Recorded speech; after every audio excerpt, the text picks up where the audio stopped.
am not sitting next to someone who clearly doesn't belong here. That ticket must be fraudulent." Vanessa Mitchell's venomous words sliced through the first-class cabin like shattered glass, deliberately loud enough for every passenger to hear. Her manicured finger pointed accusingly at Gabrielle Kennedy, who stood calmly in the aisle beside seat 1A, her assigned seat. "Mom, this is my designated seat." 1A. Gabrielle replied, her voice measured and even. She held up her boarding pass, the premium cardstock unmistakable. Vanessa's eyes narrowed, her lips curling into a smirk that dripped with contempt. "Don't lie to me. I know a scammer when I see one." Her voice climbed higher, ensuring maximum audience. "You probably printed that fake ticket at home thinking you could steal from people who work for what they have." Gabrielle remained perfectly still, her leather briefcase steady in her grip despite the public assault on her dignity. The monogrammed gold initials GK caught the light as she maintained her composure. "Everyone see this?" Vanessa announced to the cabin fraud, "happening right before your eyes. Someone call security before she tries something else." The irony hung in the air, thick and unacknowledged. Vanessa Mitchell was shrieking at the woman who built this airline from nothing. The woman whose vision, determination, and 14 years of relentless work had created every detail of this aircraft, down to the very seat Vanessa now claimed as her exclusive domain. Have you ever watched someone's prejudice transform into their own undoing? Have you witnessed the precise moment when assumptions collapse, leaving nothing but the hollow echo of misplaced certainty? 3 hours earlier, a black sedan had glided to a stop at Denver International Airport's departures curb. The morning sun caught the polished surfaces of the terminal as travelers hurried past with rolling luggage and steaming coffee cups in the crisp mountain air. No one paid particular attention to the woman who stepped onto the sidewalk, and that's exactly how Gabrielle Kennedy preferred it on days like today. The black sedan pulled smoothly to the curb at Denver International Airport's departure level.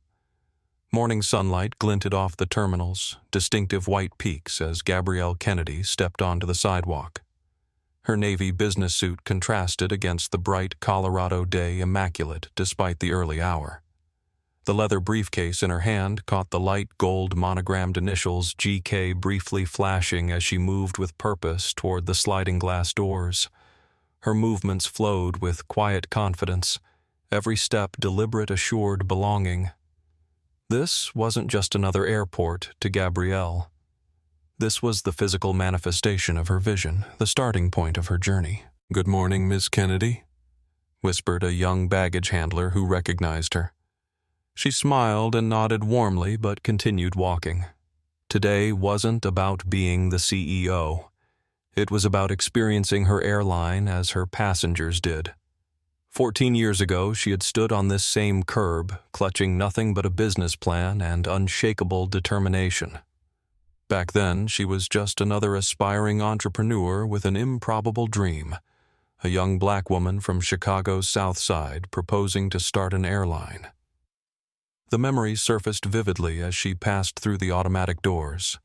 An airline Lawrence Whitfield had laughed, not bothering to hide his amusement as he slid her business plan back across the polished boardroom table. "Ms. Kennedy, do you have any idea of the capital requirements? The regulatory hurdles, the connections needed?" The investment banker hadn't bothered reading past the executive summary.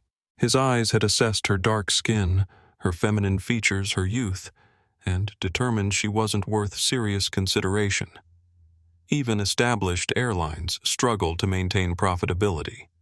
Another investor had told her more kindly, though no less dismissively, "This isn't a suitable venture for someone with your background." Her background. The words had stung because she knew exactly what they meant. Not her education at Northwestern, not her MBA, not her 5 years in aviation logistics. They meant her skin color, her gender, the assumptions made about both. Aviation is an old boys' network, the only female investor in another pitch meeting had told her, afterward voice lowered. "They'll never let you in. Choose another industry." But Gabrielle hadn't built her life by accepting other people's limitations. Every rejection had simply refined her approach, strengthened her resolve. She'd started smaller, securing funding for a regional charter service focusing on underserved routes. Success there led to expanded service. Strategic partnerships followed. Careful growth. Reinvestment. Now, AirVista Airlines operated from 46 cities with a fleet that rivaled legacy carriers who once dismissed her as a naive dreamer. The white and teal planes with their distinctive rising sun logo had become recognized symbols of exceptional service and innovative management. Industry publications that once ignored her now featured her regularly. Her phone buzzed with a text from James Rivera. Her COO Atlanta merger meeting confirmed for 2 p.m. Board chair arriving early to discuss final terms. This deal changes everything. Gabrielle allowed herself a small smile. The merger would triple AirVista's route network overnight, finally positioning her airline as a major national carrier. More importantly, it validated every person who believed in her vision when others saw only impossible dreams. Near gate B7, Gabrielle noticed an elderly man studying the departure screens with evident confusion, his weathered face creased with concern. Without hesitation, she approached him. "Excuse me, sir. Can I help you find your gate?" The man's face brightened with relief. "Oh, thank you, dear. I'm looking for the flight to Albuquerque, but these signs are so confusing. That would be gate C15. It's in the next concourse. Would you like me to show you the way if it's not too much trouble?" My eyes aren't what they used to be. Gabrielle personally escorted him to the correct terminal, ignoring curious glances from other travelers who occasionally recognized her. This hands-on approach had built AirVista's reputation. A CEO who remembered that airlines exist to serve people, not just generate profits. "Have a wonderful flight, Mr. Thompson," she said, noting his name from his boarding pass as they reached his gate. "Such a kind young lady," he responded, patting her hand. "You don't see service like this anymore?" Walking toward her own gate, Gabrielle passed a janitor mopping near the food court. "Good morning, Carlos. How did Eliana's science competition go?" Carlos beamed with paternal pride.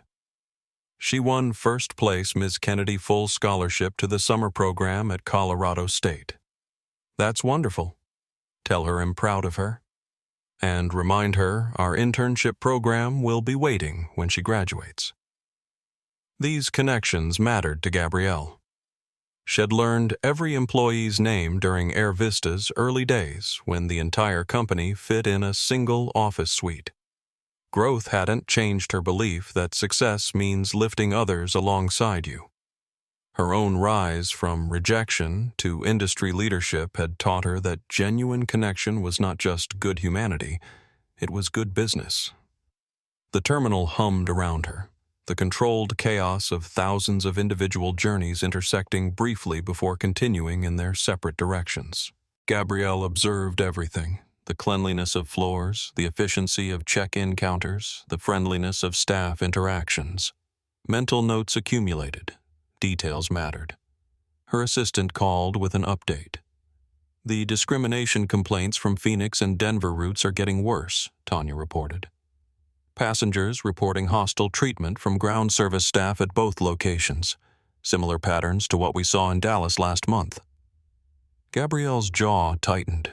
These incidents represented her worst fear, that AirVista's success might breed resentment from competitors' employees or contractors who handled their ground operations. She'd been investigating personally flying incognito to experience the service her customers received. "He'll handle it personally," she told Tanya. "Book me on flights through both cities next week. I want to see exactly what's happening." Today's Atlanta trip served the same purpose. Rather than using the executive boarding process reserved for airline CEOs, direct car service to aircraft bypassing terminals entirely, Gabrielle chose the regular passenger experience.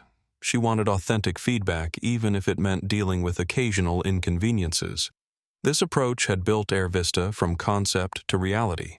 It would protect what she'd created. No matter how large the airline grew, Gabrielle Kennedy never forgot the most important perspective: the passengers. Gabrielle settled into a seat at Gate B23, observing the pre-boarding process for AirVista's flight to Atlanta. Her presence went unnoticed among the business travelers and vacationers exactly as she intended. She opened her tablet, reviewing the quarterly passenger satisfaction scores that had recently come across her desk. The numbers showed excellence in most categories: cleanliness, on-time performance, baggage handling, in-flight service. But customer experience scores at certain airports had slipped. Phoenix, Denver, and most recently Dallas showed troubling patterns in how passengers were treated during boarding and deplaning. The complaints came disproportionately from minority passengers. Gabrielle's leadership philosophy had always centered on personal verification. Early in AirVista's history, when a passenger had complained about uncomfortable seating, Gabrielle had flown that route herself, sitting in every section. The resulting redesign had earned industry recognition for passenger comfort. Metrics matter, but experience tells the truth, she often reminded her executive team. This hands-on approach sometimes confused industry veterans used to leadership that remained isolated in corporate headquarters, but the results spoke for themselves. AirVista consistently ranked highest in passenger satisfaction among mid-sized carriers. Today's journey served dual purposes. Beyond her scheduled merger meeting in Atlanta, Gabrielle would experience firsthand how passengers were treated at both Denver and Atlanta airports, gathering insights no report could capture. Her phone vibrated with an incoming call from James Rivera. "James," she answered. "How are the preparations coming along?" "Everything's set for the meeting," her COO replied. "The final valuation came in even higher than we projected. Sunbelt's board is unanimous. They want this merger to happen quickly. The Atlanta deal represented the culmination of Gabrielle's long-term strategy. Sunbelt Airlines had strong market share throughout the Southeast and Caribbean, regions where AirVista currently had limited presence. Their management culture aligned well with AirVista's people-first approach. Most importantly, the combined route network would create a true national carrier capable of competing with the industry giants. "What's your read on their executive team?" Gabrielle asked, watching a family with young children navigate the terminal. "Any concerns about cultural integration?" "Their CEO is fully on board," James assured her. "He's been transparent about wanting to step back toward retirement. A few of their VPs seem nervous, but that's expected. The ground staff seems excited. They've heard good things about how we treat employees." 14 years of building AirVista had taught Gabrielle that mergers failed or succeeded based on people, not just numbers. Balance sheets could be reconciled far more easily than clashing cultures or threatened egos. Good.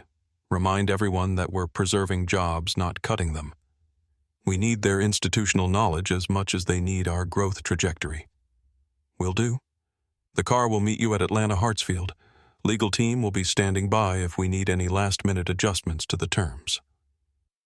Gabrielle ended the call, her mind already mapping contingencies. This merger would triple AirVista's route network, adding 87 new destinations overnight. The combined company would employ over 300 people, a far cry from the 26 employees who had launched the airline from a single gate at Denver International.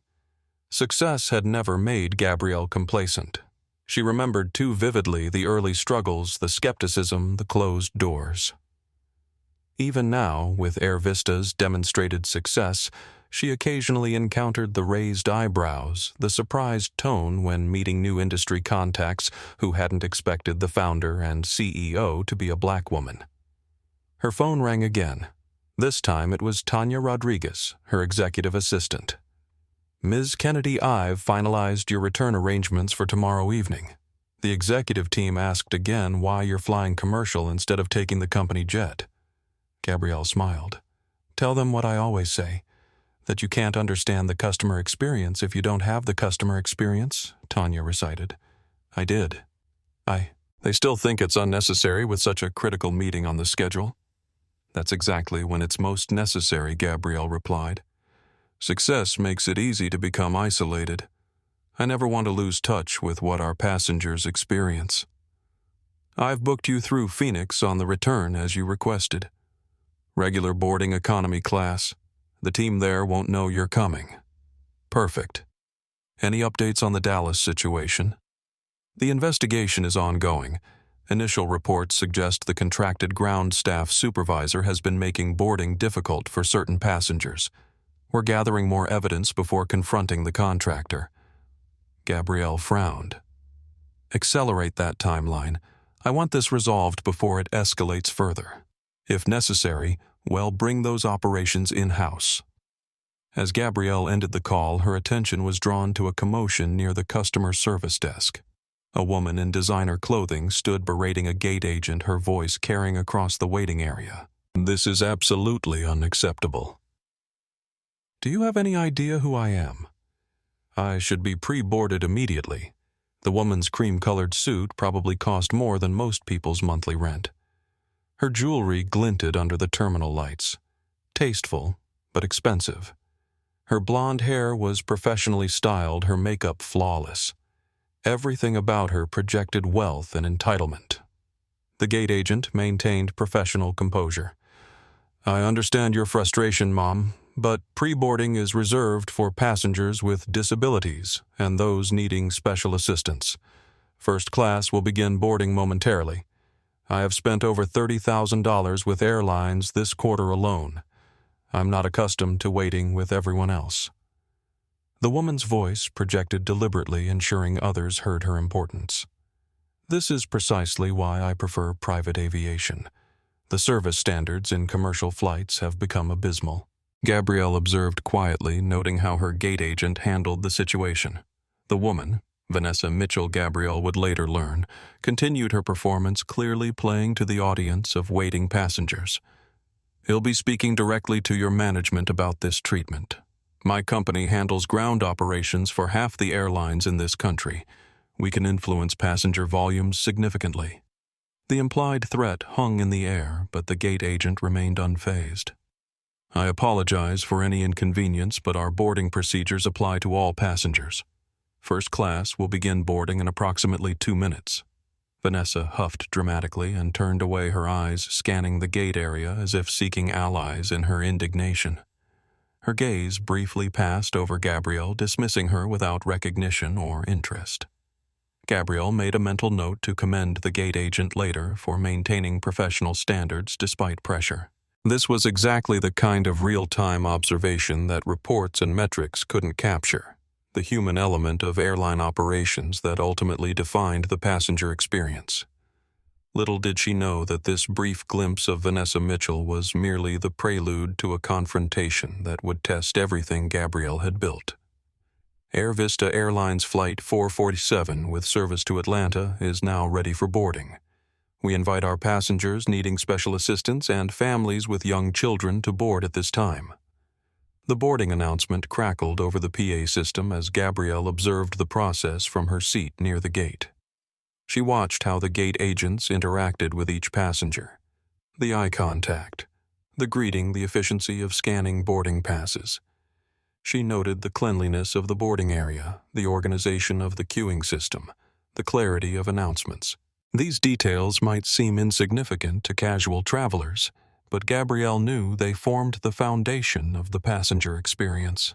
The scent of the jet bridge, clean but with hints of jet fuel, the temperature slightly cool to offset the coming heat of the aircraft.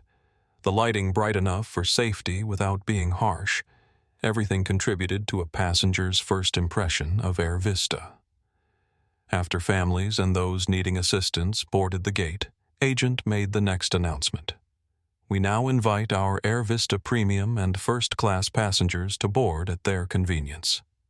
Vanessa Mitchell surged forward immediately, pushing past another first-class passenger who had been standing closer to the boarding lane. Her movement was aggressive, territorial, her Hermes bag swinging dramatically as she presented her boarding pass with theatrical flourish.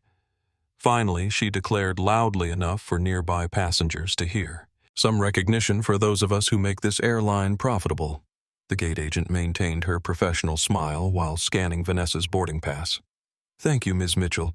You're in seat 1B. Enjoy your flight." Gabrielle waited her turn, observing how other premium passengers were treated.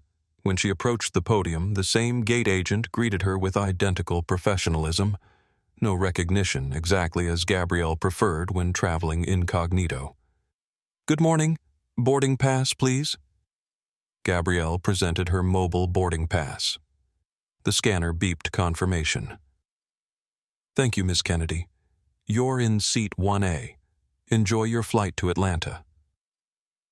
As Gabrielle moved toward the jet bridge, she noticed Vanessa's head whip around at the sound of another first-class passenger boarding right behind her. Vanessa paused deliberately, creating a bottleneck in the jet bridge entrance. "Are you sure you're in the right boarding group?" Vanessa asked with saccharine sweetness. Her voice pitched loud enough for nearby passengers to hear. "Economy boarding hasn't started yet." Gabrielle met Vanessa's gaze calmly.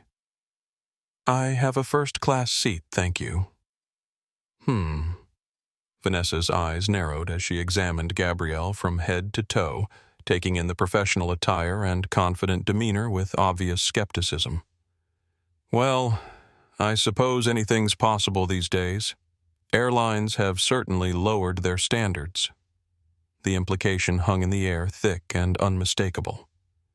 Vanessa hadn't explicitly mentioned race, but the subtext was clear to everyone within earshot.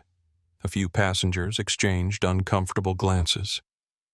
The gate agent's smile tightened almost imperceptibly. Gabrielle simply nodded and gestured toward the jet bridge. "After you."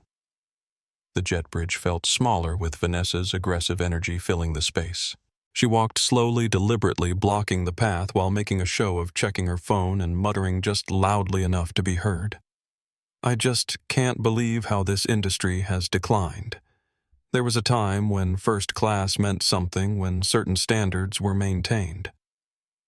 A young white man in a business suit behind Gabrielle rolled his eyes, clearly embarrassed by Vanessa's behavior.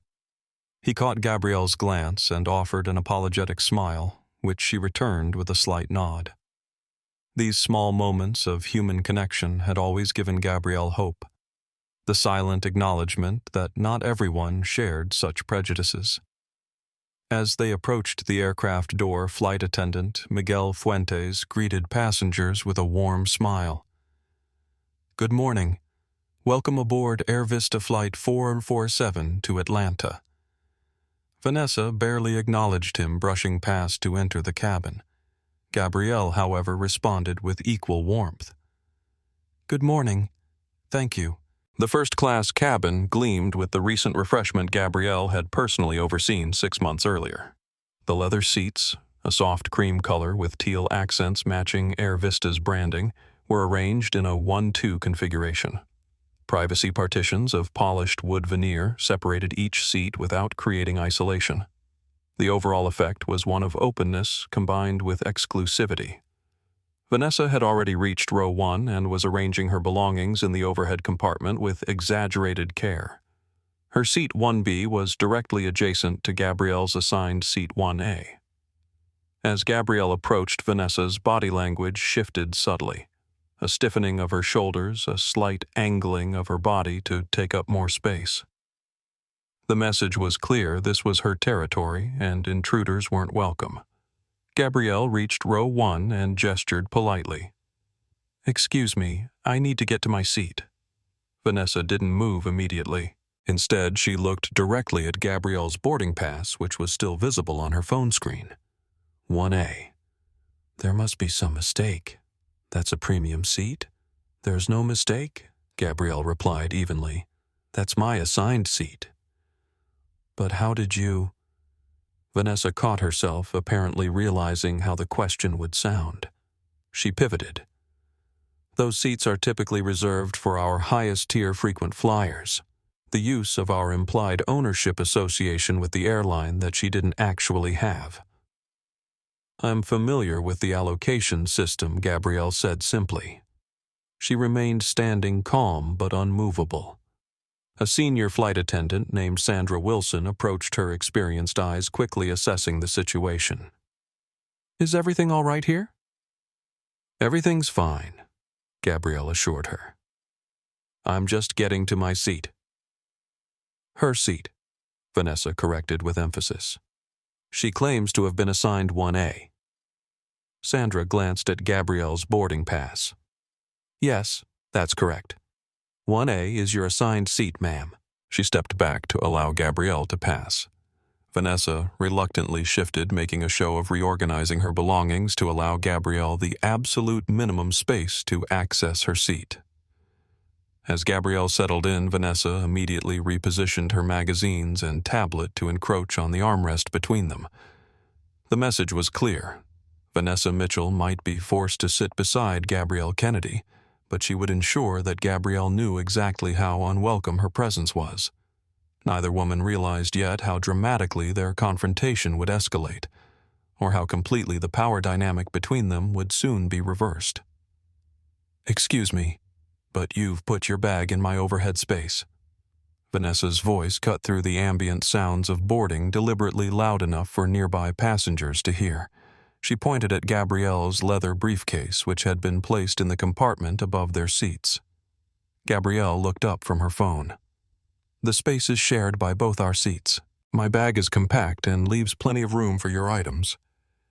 "That's not how it works," Vanessa insisted, standing to reposition Gabrielle's briefcase, pushing it roughly to the side. "Premium passengers like myself are allocated priority space. Your things should go further back." The implication was clear. Vanessa didn't consider Gabrielle a legitimate premium passenger. A younger flight attendant noticed the interaction and approached tentatively. "Can I help with anything?" he asked. "Yes," Vanessa said immediately. "Please explain to this woman that first-class overhead compartments are for first-class passengers' luggage. She is a first-class passenger." "Mom," the flight attendant replied quietly. "Both of you are welcome to use the overhead space." Vanessa's eyes narrowed. Well, she should have been more considerate about leaving room for others. Some people think they can just push their way into spaces where they don't belong. The double meaning hung in the air. Gabrielle maintained her composure, though she noticed several passengers within earshot shifting uncomfortably. A woman across the aisle glanced up from her book, eyes widening slightly at Vanessa's tone. "I believe there's sufficient room for everyone's belongings," Gabrielle said calmly. "If you'd like, I can help rearrange things to make more space." "I don't need your help," Vanessa snapped. She turned to the flight attendant. "Instead of standing there, maybe you could offer me a pre-departure beverage. That is still part of premium service, isn't it?" "Of course, ma'am." "Well, begin beverage service momentarily." As boarding continued, Vanessa maintained a steady stream of comments, just loud enough for those nearby to hear. She complained about the declining standards of air travel, the interesting choices airlines were making with their passenger allocations, and how she normally traveled by private jet. Gabrielle focused on her phone, reviewing notes for her Atlanta meeting, but she was acutely aware of the tension building beside her. Years of navigating professional environments had taught her when to engage and when to simply observe. This moment called for observation. Miguel Fuentes, the head flight attendant, began the premium cabin beverage service. "Good morning. Would either of you care for a pre-departure beverage? We have champagne orange juice or water available." "Champagne, obviously," Vanessa replied without looking up from her magazine. "Proper champagne, not Prosecco. I can tell the difference." "And for you, Mom," Miguel asked Gabrielle. "Water would be perfect, thank you." Vanessa made a small dismissive sound. "Water. How exciting." When Miguel returned with their drinks, Vanessa immediately questioned the champagne. "This isn't the brand you normally serve in first class. I fly frequently and I know what you usually offer." "This is our standard premium champagne," Mom Miguel explained politely. "Well, standards have clearly slipped," Vanessa muttered, just loud enough for Gabrielle to hear. Much like the passenger screening process. As the final boarding announcements were made, a young black woman named Jordan Lewis settled into seat 2A, directly behind Gabrielle. Jordan was in her mid-20s, dressed in a smart business casual outfit, likely traveling for work. She smiled briefly at Gabrielle as she took her seat, a small gesture of acknowledgement. This subtle interaction seemed to irritate Vanessa further. She shifted in her seat, creating more distance between herself and Gabrielle, then raised her voice again. "Excuse me, flight attendant. Could you check if there are any other available seats in first class? Perhaps next to someone more compatible with my usual travel experience?" Miguel's professional demeanor remained intact, though his eyes betrayed a hint of discomfort. "I'm sorry, Mom, but our first-class cabin is fully booked today. Everyone has assigned seating." "I see." Vanessa's gaze slid toward Gabrielle, then back to Miguel. "And there's no way to verify if everyone in this section has legitimate first-class tickets." The implication was unmistakable. Jordan, who could clearly hear the conversation from her seat, looked up sharply. Other passengers exchanged glances. "All passengers in this cabin have valid first-class boarding passes," Mom Miguel replied firmly. "In my experience," Vanessa pressed on, "sometimes mistakes happen with seat allocations, or boarding passes can be manipulated." Gabrielle finally turned to face Vanessa directly. "Is there a specific concern you'd like to address with me directly?"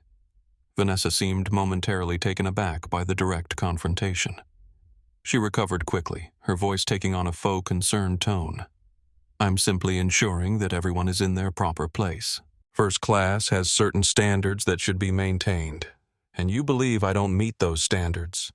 Gabrielle's question was calm but direct.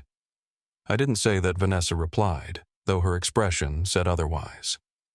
"But it is unusual to see someone like you in seat 1A. Those are typically reserved for frequent business travelers." "Someone like me," Gabrielle repeated, letting the phrase hang in the air. A few rows back, a passenger had begun recording the interaction discreetly with his phone. Jordan, behind them, had also taken out her phone, angling it to capture what was happening. Vanessa's voice took on a defensive edge. "Don't put words in my mouth. I simply mean someone who doesn't appear to be a regular premium traveler. Your water order, your casual attire. These aren't typical of first-class passengers." "I see," Gabrielle said. "And you've determined this based on what evidence exactly?" Experience Vanessa shot back. "I work with Ground Operations Solutions. We handle operations for multiple major airlines. I know it belongs in first class." "Interesting." Gabrielle turned slightly toward the window, a clear indication she considered the conversation finished. This dismissal seemed to infuriate Vanessa more than any argument could have. As the safety demonstration began, she leaned toward Gabrielle and lowered her voice to a harsh whisper. "I don't know how you got this seat. Upgrade, standby, whatever. But people like you are ruining the premium experience for legitimate business travelers who actually pay for these seats." Jordan, who could clearly hear every word, inhaled sharply. The passenger recording from a few rows back adjusted his angle to better capture the escalating situation. Miguel, passing by to check that seats were in upright positions for takeoff, paused as he noticed the tension. "Is everything all right here?" "Actually, no," Vanessa said loudly. "I'd like to speak to the captain before we take off. I have serious concerns about the passenger manifest in first class." The cabin fell suddenly quiet as other conversations stopped. All eyes turned toward row 1. "What specific concerns do you have, Mom Miguel?" asked, his professional tone now edged with caution. "I believe there may be passengers in first class who don't belong here," Vanessa declared, gesturing toward Gabrielle without directly pointing. "As someone who works in airline operations, I consider this a security matter that should be addressed before takeoff." Gabrielle finally turned back to face Vanessa fully. "Would you like to see my boarding pass again? Or perhaps my ID? What exactly would convince you that I belong in this seat?" The confrontation had reached a critical point. Miguel glanced between the two women, clearly trying to determine the best approach to defuse the situation without causing further disruption. "Perhaps I should get the captain," he said finally, his voice betraying his discomfort with the escalating situation. "Yes, you should," Vanessa agreed emphatically. "This is exactly the kind of situation that requires proper authority." As Miguel stepped away to contact the cockpit, Jordan leaned forward slightly.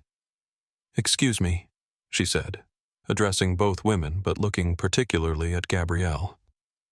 "I'm recording this interaction, just so everyone's aware." Vanessa's head whipped around.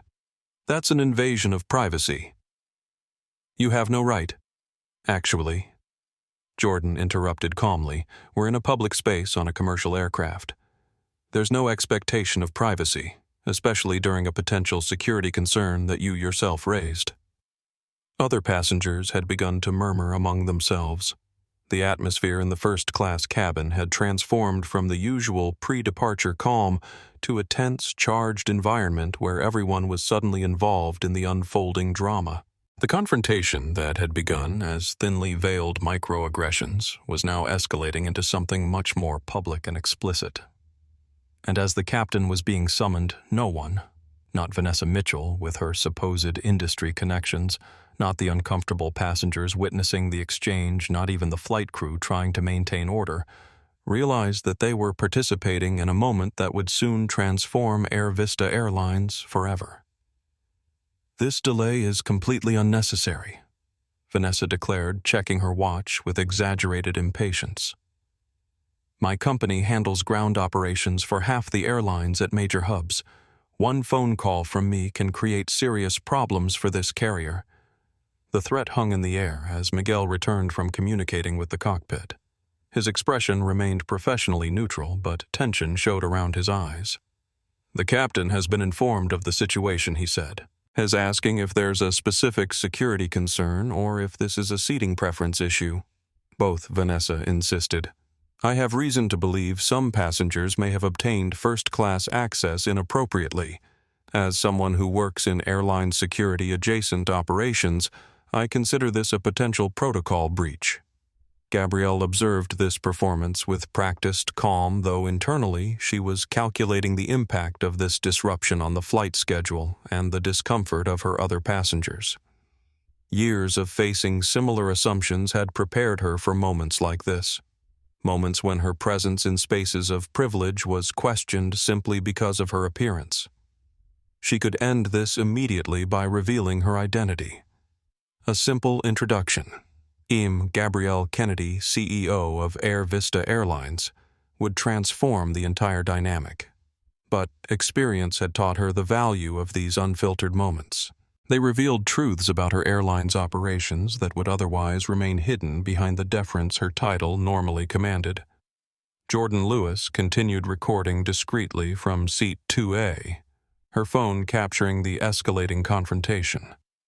Other passengers watched with expressions ranging from discomfort to outright disapproval of Vanessa's behavior. Ms. Mitchell-Miguel said, his voice low but firm, "Could you clarify what specific evidence suggests improper access to first class?" "All passengers have been verified at the gate." "Look at her," Vanessa hissed, not bothering to lower her voice. "Does she look like someone who belongs in seat 1A? The most premium seat on this aircraft. No designer bag. No executive appearance, drinking water instead of champagne. Use your eyes." A ripple of murmurs passed through the cabin. A businessman in 3C shook his head in visible disgust at Vanessa's comments. Miguel's professional facade momentarily cracked, revealing genuine discomfort. "Ma'am, we don't evaluate passengers based on appearance. Everyone in this cabin has a valid first-class ticket. Then check her ID against the manifest," Vanessa demanded. "I want verification that she's the actual person named on that boarding pass." Gabrielle, who had remained silent throughout this exchange, finally spoke. Her voice was measured, controlled, but carried natural authority that made everyone listen. I understand your concern for proper procedure, she said to Miguel, deliberately ignoring Vanessa. I'm happy to show my ID again if it will resolve this situation and prevent further delay for all passengers. She reached for her wallet, but Vanessa's hand suddenly shot out, grabbing Gabrielle's wrist. Don't let her access her bag, Vanessa said urgently. She could be destroying evidence of fraud. The physical contact crossed a crucial boundary. Audible gasps emerged from several passengers. Jordan's phone captured the moment clearly. Miguel stepped forward immediately. Ma'am, you cannot touch another passenger, he said firmly to Vanessa. Please remove your hand immediately. Vanessa released Gabrielle's wrist, but continued her performance. I'm trying to protect this airline from fraud. You should be thanking me. Gabrielle rubbed her wrist slightly where Vanessa had grabbed her. The touch hadn't been painful, but the violation of personal space was significant. She maintained her composure, even as her mind calculated the growing operational impact of this delay. Every minute the aircraft remained at the gate affected connection times, crew hours, and subsequent flights. Perhaps we should continue this conversation with the captain, she suggested calmly. That would be the proper protocol. I agree, Vanessa said triumphantly, misinterpreting Gabrielle's suggestion as capitulation. Miguel nodded and stepped away to communicate with the cockpit again. In his absence, the tension in the cabin intensified. Passengers exchanged glances, some looking away uncomfortably, others watching with undisguised interest. A middle-aged Hispanic woman in seat 3A leaned forward. Excuse me, she said, addressing Vanessa directly. I'm Lucia Hernandez, an attorney. What you're doing could potentially be construed as harassment based on racial profiling. I'd strongly advise you to reconsider your approach. Vanessa's face flushed with anger. How dare you? This has nothing to do with race. This is about maintaining standards and security protocols. Then perhaps you could explain what specific standards you're referring to, Lucia pressed. Because from where I am sitting, you've targeted this woman solely based on her appearance. Other passengers began to murmur in agreement. The social dynamics of the cabin were shifting, with more people openly disapproving of Vanessa's behavior. Sensing her position weakening, Vanessa changed tactics. You don't understand. I work with airlines. I know their processes. Something isn't right here, and I'm trying to protect everyone's safety. By physically grabbing another passenger, Jordan interjected from behind. That doesn't seem very professional for someone in airline operations. Vanessa turned, her expression darkening when she realized Jordan was still recording. Stop filming me immediately. That's a violation of my privacy rights. Actually, a male passenger called from across the aisle. She's right. There's no expectation of privacy on a commercial flight, especially during a conflict you initiated. The mounting social pressure seemed to intensify Vanessa's determination. She turned back to Gabrielle, who had maintained her composed silence throughout the exchange. You haven't said much in your own defense. Vanessa noted, her voice taking on a triumphant edge. Is that because you know I'm right? That you've somehow manipulated your way into a seat you didn't properly pay for? Gabrielle met her gaze directly. I haven't defended myself because there's nothing to defend. I have a valid ticket for seat 1A. Your assumptions about who belongs in this seat say more about you than about me. The simple dignity of this response seemed to land heavily with other passengers, several of whom nodded in agreement. Miguel returned, accompanied by Captain Thomas Bennett. The captain, a tall white man in his 50s with graying temples and a composed demeanor, surveyed the situation with experienced eyes. Good morning, he said, addressing both women but focusing primarily on Vanessa, whom Miguel had identified as the instigator. I understand there's a concern about seating arrangements? Yes, Vanessa began, immediately straightening her posture to project authority. As I explained to your flight attendant, I have reason to believe there may be improper access to first class. As someone who works closely with airline operations, I consider this a security matter that should be addressed before takeoff. Captain Bennett nodded professionally. I appreciate your concern for security. Could you elaborate on the specific evidence that prompted this concern? Vanessa hesitated, suddenly aware that explicitly stating her actual reasons might not reflect well on her. It's a matter of passenger verification.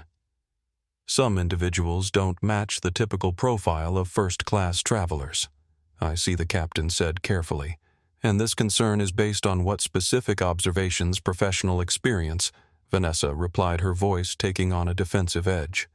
I can identify patterns and anomalies in passenger placement. Captain Bennett turned to Gabrielle. Ma'am, I apologize for the disruption. May I see your boarding pass?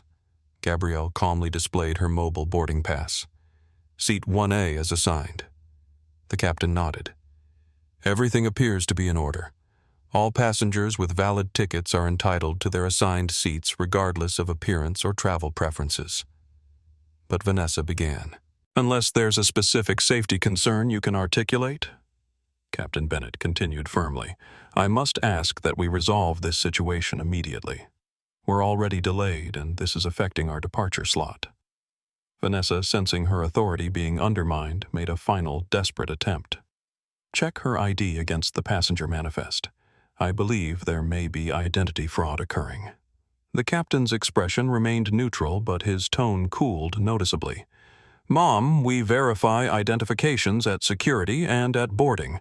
Unless you have specific evidence of wrongdoing, we cannot subject passengers to repeated identity checks based on personal suspicions. I'm trying to protect your airline, Vanessa insisted, her voice rising. My company could terminate our contract with you over security protocol failures like this. The implied threat caused Miguel to exchange a concerned glance with the captain. Ground Operations Solutions was indeed a significant contractor for many airlines, though not actually for AirVista, which prided itself on maintaining in-house operations at most locations. This momentary hesitation was all Vanessa needed. She seized on their apparent uncertainty, her confidence surging back. Perhaps you'd prefer I call our mutual contacts at the Aviation Authority, she suggested with false sweetness. I'm sure they'd be very interested in how passenger verification is being handled here. The dramatic escalation had transformed what began as thinly veiled prejudice into something much more dangerous. An explicit challenge that threatened to delay an entire aircraft and potentially damage AirVista's reputation through false accusations. The moment had arrived for Gabrielle to make a critical decision: continue observing incognito and allow the situation to potentially spiral further, or reveal her identity and end the confrontation immediately. As she weighed her options, the aircraft door reopened. Sandra Wilson, the senior flight attendant who had briefly interacted with them earlier, stepped back into the cabin. Her eyes widened slightly as she took in the scene. The captain, Miguel, and the two women in row 1 surrounded by attentive passengers. When Sandra's gaze settled on Gabrielle, something shifted in her expression. A flash of recognition quickly masked by professional neutrality.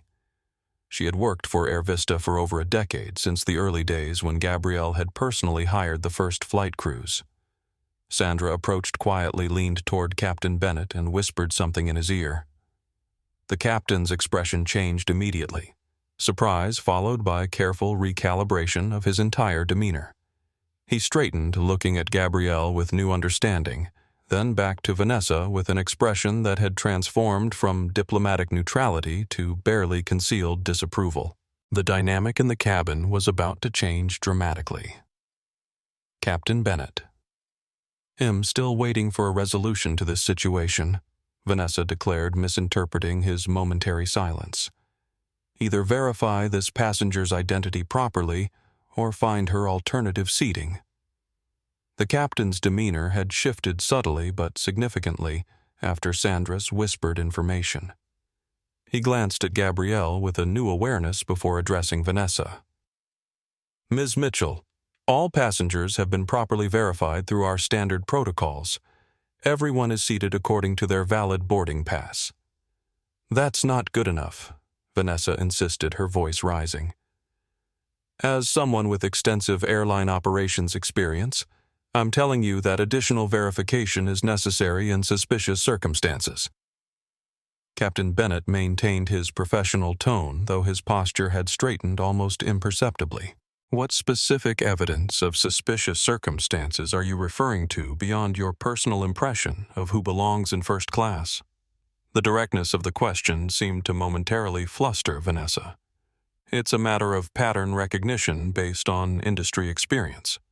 Something doesn't fit the passenger profile. Several passengers exchanged knowing glances, the subtext of Vanessa's objections becoming increasingly transparent. "I've been flying first class for 20 years. A gray-haired man in 2C commented loudly enough to be heard. There is no profile except having a valid ticket." Vanessa flushed, but pressed on.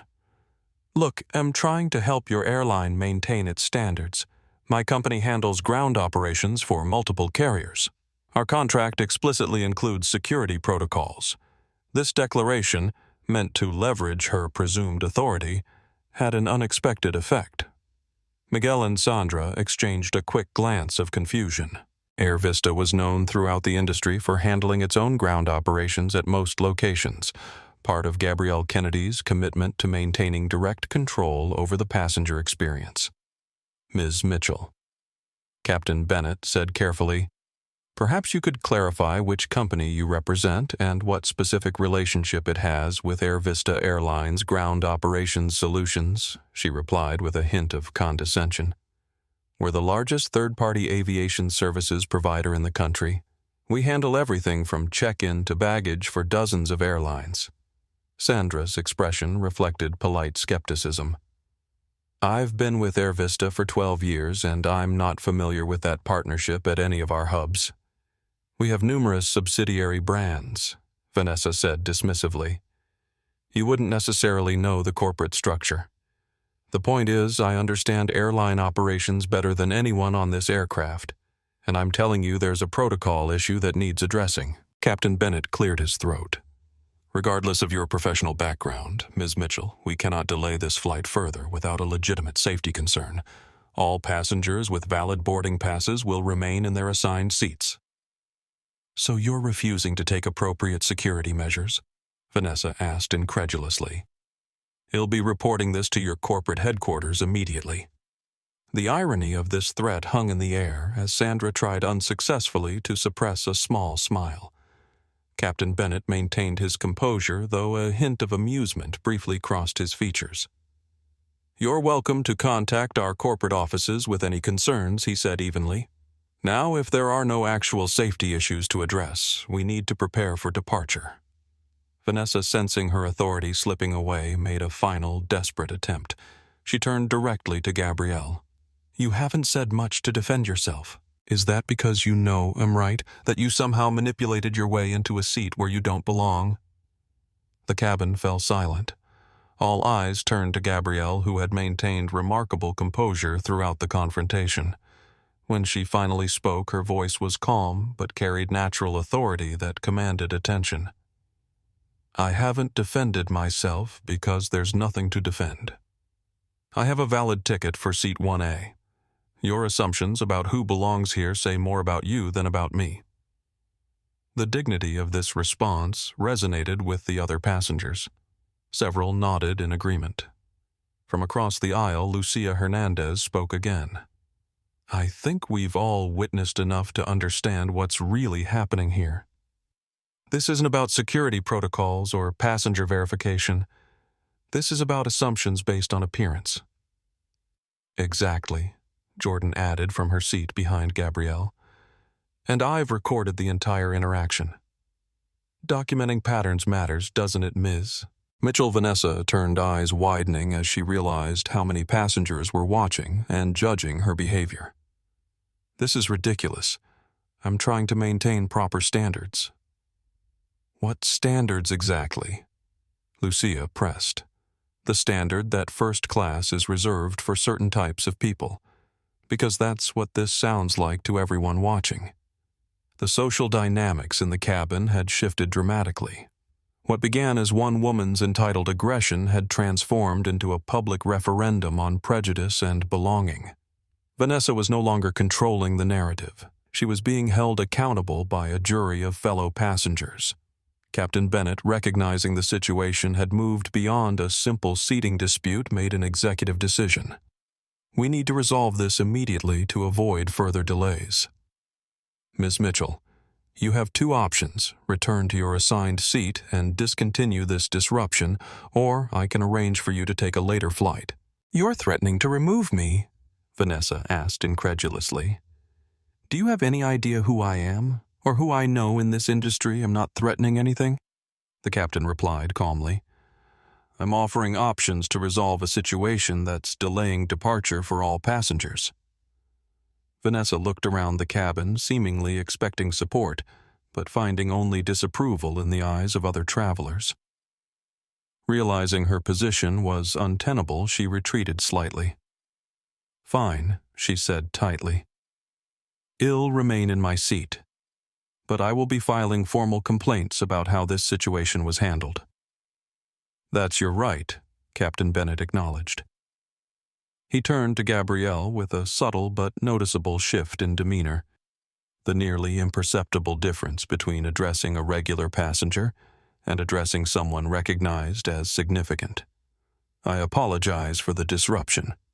Gabrielle nodded graciously. Thank you, Captain. I appreciate your handling of the situation. As Captain Bennett and Miguel stepped away to resume departure preparations, Sandra lingered momentarily.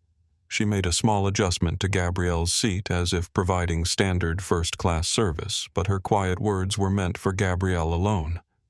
It's good to see you on board, Ms. Kennedy. Should I inform the team of your presence? Not necessary, Sandra Gabrielle replied softly.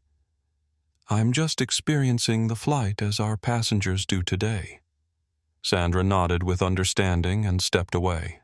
This brief exchange went unnoticed by Vanessa, who was busily tapping on her phone, presumably drafting complaints to airline management, unaware that the very founder and CEO of AirVista Airlines sat beside her. The confrontation had reached a temporary détente, but the tension remained palpable. Vanessa sat rigidly radiating indignation and entitlement. Gabrielle returned to reviewing her notes for the Atlanta meeting, outwardly composed despite the unnecessary drama. Neither woman spoke directly to the other as the aircraft finally pushed back from the gate nearly 20 minutes behind schedule. The delay would affect connecting passengers, crew hours, and subsequent flights. Exactly the kind of operational impact that Gabrielle had built her airline to minimize. As the engine spooled up for taxi, Jordan leaned forward slightly from her seat behind them. Excuse me, she said, addressing Gabrielle quietly. I just wanted to say that I admire how you handled that situation. Dignity always speaks volumes. Thank you, Gabrielle replied with a warm smile. Sometimes the most powerful response is simply refusing to let others define your worth. Vanessa stared stonily ahead, pretending not to hear this exchange, but clearly registering every word. Her grip on her armrest tightened, knuckles whitening with the effort of maintaining her composure in the face of mounting public judgment. What she didn't realize was that this confrontation was far from over. The revelation of Gabrielle's true identity was merely delayed, not prevented. And when it finally came, it would transform not just this flight, but potentially the culture of air travel itself. Ladies and gentlemen, we've reached our cruising altitude of 37,000 feet. The captain has turned off the fastened seatbelt sign, though we do recommend keeping your seatbelt fastened while seated. Our flight attendants will begin beverage service momentarily. The flight had maintained a tense quiet since takeoff. Vanessa had buried herself in her phone, aggressively typing what appeared to be emails or messages, occasionally shooting sidelong glances at Gabrielle, who remained focused on her tablet reviewing documents for her Atlanta meeting. The artificial calm broke when Miguel approached with the beverage cart. May I offer you something to drink? Sparkling water, please, Gabrielle requested. I'll have the Chardonnay, Vanessa said curtly, not looking up from her phone. The reserve, not the standard offering. Miguel served their drinks with professional courtesy. As he handed Gabrielle her sparkling water, he hesitated briefly. Would you care for anything else, Mom? Perhaps something from our premium menu? There was a subtle difference in his tone, a deference that hadn't been present during boarding. Vanessa noticed immediately, her head tilting slightly as she observed the interaction. "Nothing else for now." "Thank you," Gabrielle replied with a warm smile. After Miguel moved on, Vanessa sipped her wine in silence for several minutes before finally addressing Gabrielle directly. "Interesting how the service improves once they think you belong." She observed, her tone deliberately casual but laced with lingering disdain. Gabrielle turned slightly toward her. "The service has been professional throughout. Perhaps perception colors how we experience interactions." "That's quite philosophical for someone who was nearly removed from first class an hour ago," Vanessa replied with a tight smile. "Was I?" Gabrielle asked, mildly. "I don't recall being at risk of removal at any point." This simple contradiction to Vanessa's narrative visibly irritated her. "Well, clearly there was confusion about your status. Otherwise, the captain wouldn't have been called." "The captain was called because you insisted on it," Gabrielle pointed out.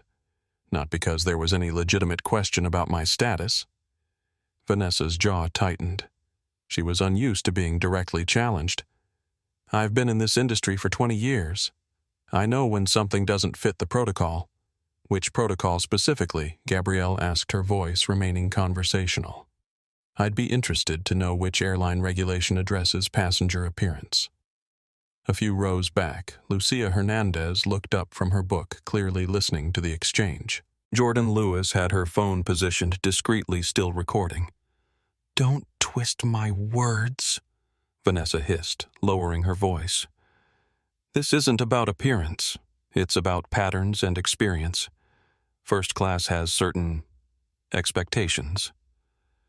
"I'm familiar with those expectations," Gabrielle replied calmly.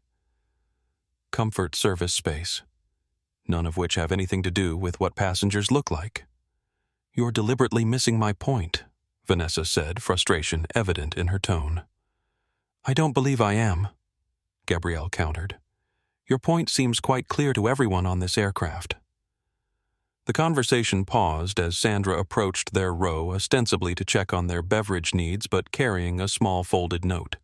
She discreetly handed it to Gabrielle. "Pardon the interruption. I thought you might want this information before we land." Gabrielle unfolded the note and read it quickly. It contained details about the discrimination complaints from Phoenix and Denver. Information Sandra had gathered from other crew members knowing of Gabrielle's ongoing investigation. Vanessa watched this interaction with narrowed eyes. "Passing notes now. How unprofessional." Sandra smiled pleasantly. "Is there anything else I can get for you, Ms. Mitchell?" "An explanation for why this passenger is receiving preferential treatment would be nice," Vanessa replied sharply. "First, the captain's special attention, now private notes from the crew."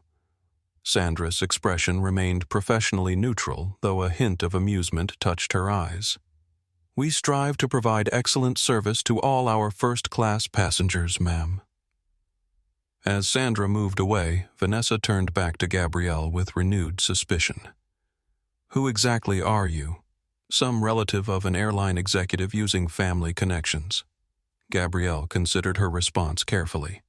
The moment for revelation was approaching, but timing mattered. This confrontation had already provided valuable insights into the passenger experience that would inform policy changes. Exactly the kind of unfiltered feedback her incognito travels were designed to gather. "I'm simply another passenger," Gabrielle replied. "Though I am curious about your company's relationship with airlines. You mentioned Ground Operations Solutions handles operations for multiple carriers." The slight pivot worked. Vanessa immediately seized the opportunity to assert her importance. We're the largest aviation services contractor in the country, she declared with evident pride. Check-in baggage handling, gate operations. We do it all. Airlines outsource to us because we maintain higher standards than they could achieve internally. Interesting, Gabrielle said. And which airlines specifically contract with your company? All the major carriers except a few stubborn holdouts, Vanessa replied dismissively. Over 60% of domestic flights involve our services somewhere in the journey. We're practically running the industry behind the scenes. Gabrielle nodded thoughtfully. And your role specifically, I'm Regional Operations Director for the Western Division, Vanessa said, clearly pleased to be discussing her importance. I oversee service delivery at 12 major airports. That's why I recognize when protocols aren't being followed properly. I see, Gabrielle said. So, you're familiar with AirVista's operations model? Vanessa waved her hand vaguely. Of course. Small carrier trying to compete with the big players. They'll eventually realize they need our services to scale efficiently. All the independents do eventually. This fundamental misunderstanding of AirVista's business model, the airline had deliberately built its reputation on keeping operations in-house specifically to maintain service quality, nearly caused Gabrielle to smile. Instead, she maintained her neutral expression. You mentioned reporting today's situation to corporate headquarters, Gabrielle noted.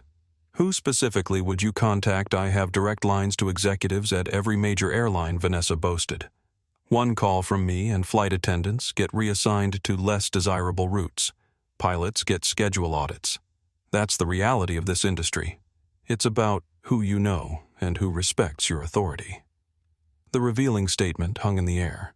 Several nearby passengers exchanged glances, clearly troubled by this casual admission of using corporate connections to punish employees who displeased her. From her seat behind them, Jordan spoke up. Excuse me, but did you just say you regularly contact airlines to have staff punished for not giving you preferential treatment? Vanessa turned sharply. Mind your own business, and stop recording me. It is my business when someone threatens airline staff with retaliation, Jordan replied calmly, especially when those threats appear to be based on prejudice. Other passengers had begun to pay close attention to the exchange. The confrontation was no longer private. It had become a public referendum on privilege and its abuses. You have no idea how this industry works, Vanessa snapped. Relationships and standards matter. Some people simply don't belong in premium spaces. This blatant statement caused audible reactions throughout the cabin.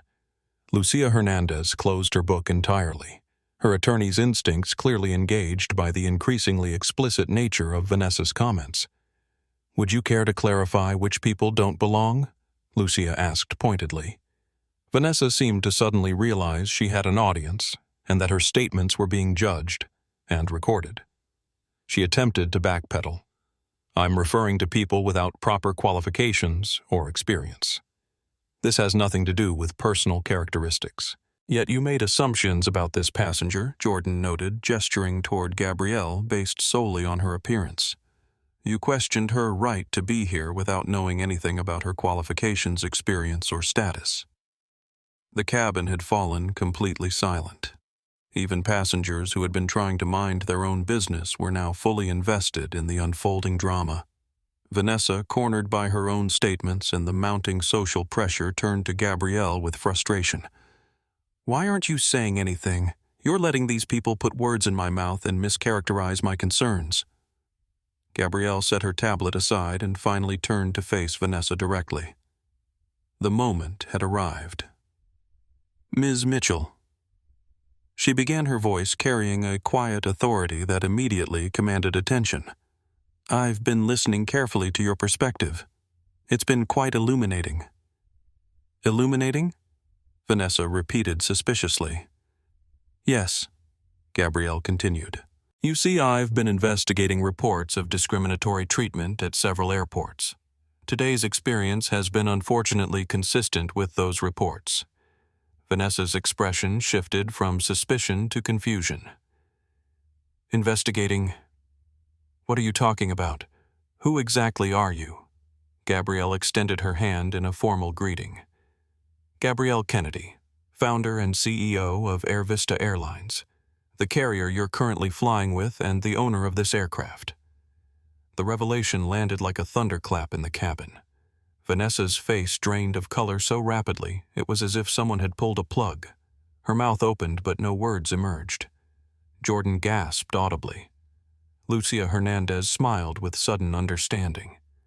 Other passengers exchanged wide-eyed looks of shock and growing recognition. "You're... what?" Vanessa finally managed her voice barely above a whisper. "I'm the CEO of AirVista." Gabrielle repeated calmly. "I regularly travel as a regular passenger to experience our service firsthand. Today has been particularly educational." Miguel, who had been approaching with the snack service, stopped in his tracks, his expression transforming to one of professional panic as he realized the CEO had been witnessing the entire confrontation without the crew's knowledge. "Ms. Kennedy," he stammered. "I had no idea." Gabrielle smiled reassuringly. "You handled the situation professionally, Miguel. That's exactly what I expect from our team." Vanessa remained frozen, the implications of her behavior suddenly crashing down on her. She had spent the past hour belittling, questioning, and attempting to intimidate the very person who controlled the airline. Someone with actual authority in the industry, not just assumed importance based on business connections. There must be some misunderstanding," Vanessa finally managed. Her voice strained. "There certainly was," Gabrielle agreed. "Though not about my right to be in seat 1A. The power dynamic had reversed completely. Vanessa Mitchell, who had been so certain of her authority and so comfortable wielding it against someone she deemed unworthy, now found herself exposed and vulnerable.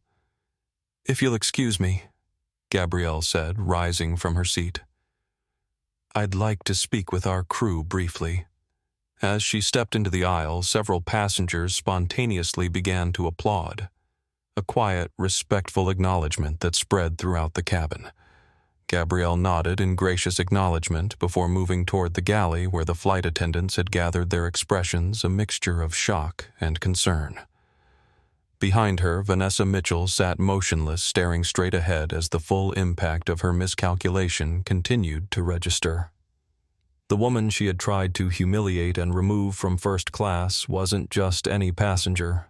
She was the visionary who had built the entire airline from nothing, designing every aspect of the experience, including the very seat Vanessa had tried to claim as her exclusive domain. The revelation had transformed not just the dynamic between two passengers, but the atmosphere of the entire cabin. As Gabrielle spoke quietly with her crew in the galley, the other passengers exchanged glances of amazement and satisfaction at witnessing such poetic justice unfold in real time.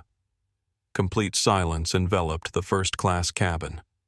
Vanessa Mitchell sat perfectly still, her complexion ashen, her eyes fixed straight ahead as if hoping to disappear from the situation entirely. The wine glass she had been holding remained suspended halfway to her lips, her hand frozen in midair before she carefully set it down.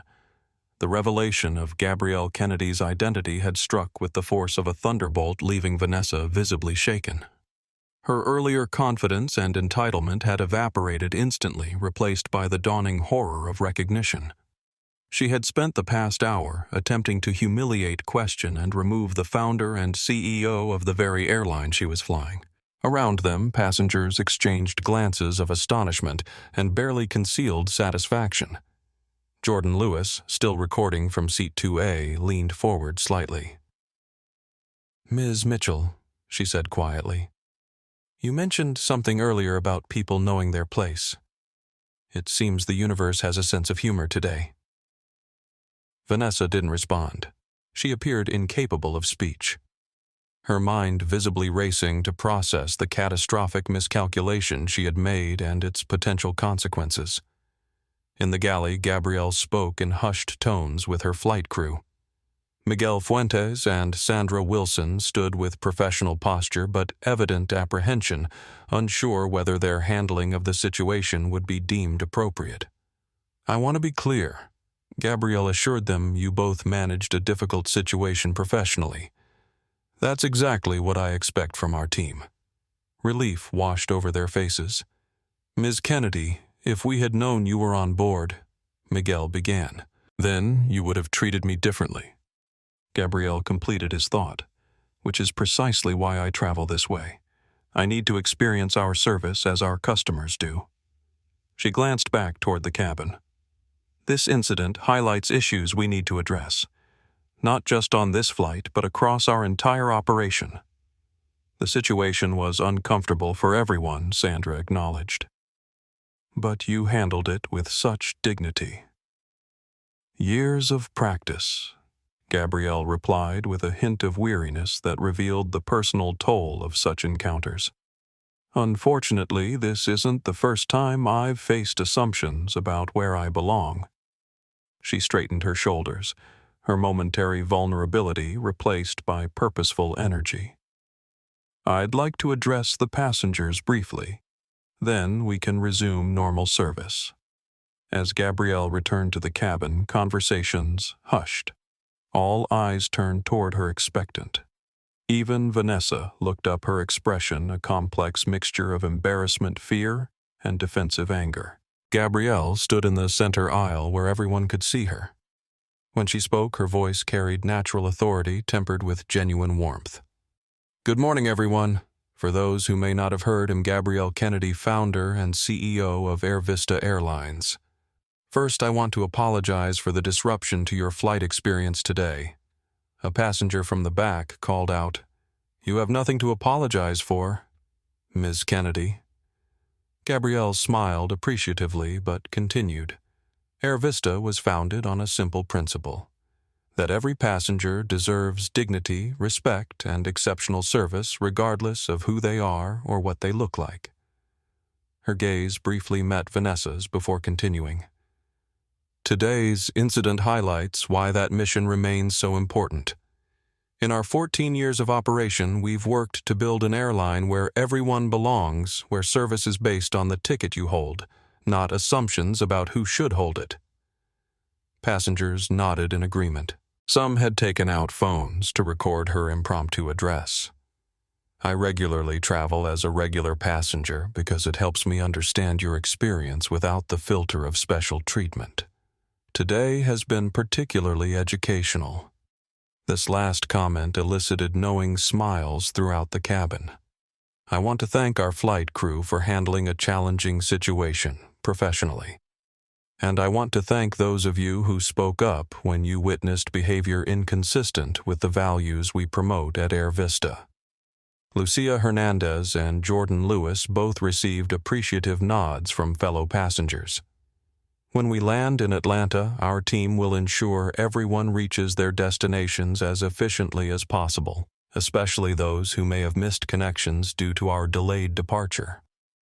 Gabrielle's natural leadership presence transformed what could have been an uncomfortably voyeuristic moment into something more meaningful, a reaffirmation of values and accountability. Now, if you excuse me, he'll retake my seat so our wonderful crew can continue their service. Thank you for choosing AirVista today. As Gabrielle returned to seat 1A, spontaneous applause erupted throughout the cabin. She acknowledged it with a gracious nod before sitting down beside Vanessa, who remained rigidly upright, staring straight ahead. Several minutes of tense silence passed between them before Vanessa finally spoke, her voice barely audible. "I didn't realize who you were." "That's rather the point," Gabrielle replied evenly. "No passenger should be treated differently based on who they are, or who they're perceived to be." Vanessa swallowed hard. "This is a misunderstanding. My concerns were about security protocols." "Not, Ms. Mitchell." Gabrielle interrupted gently. "We both know what your concerns were about.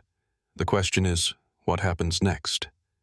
Fear flashed across Vanessa's face. "What do you mean actions have consequences?"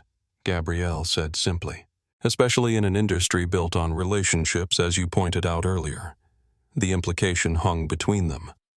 Vanessa's earlier boasts about her connections and ability to punish airline staff now returned as a devastating irony.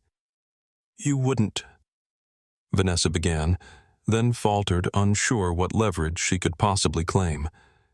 "I wouldn't what?" Gabrielle asked. "Contact executives at your company. Inform them about how their regional operations director conducts herself. Share the videos that several passengers have recorded." Vanessa paled further. "That would be vindictive." One misunderstanding shouldn't define someone's entire career.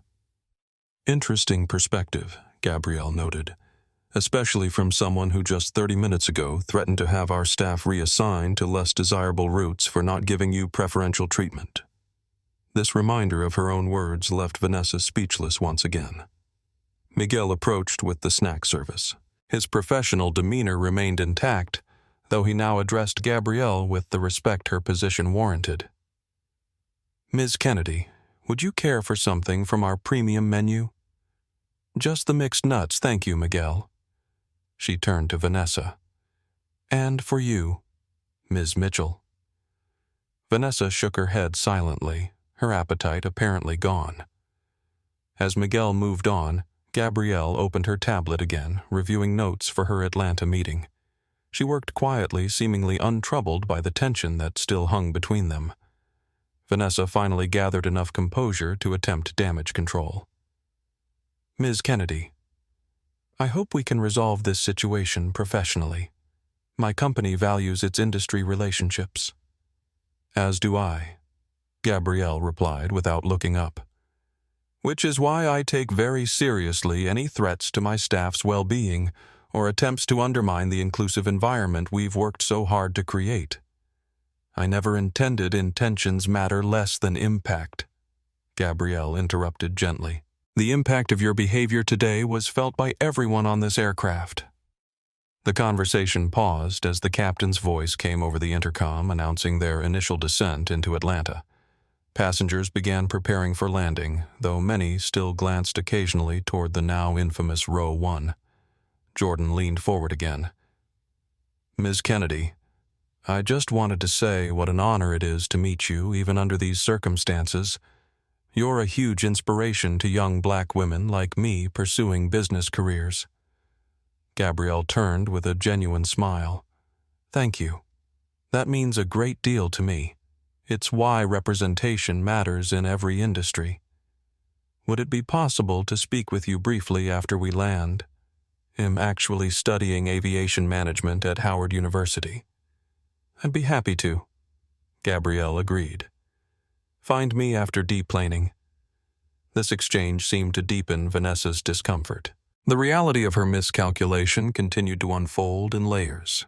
Not just embarrassment and potential professional consequences, but the recognition that she had attempted to belittle someone who served as a powerful role model for the next generation.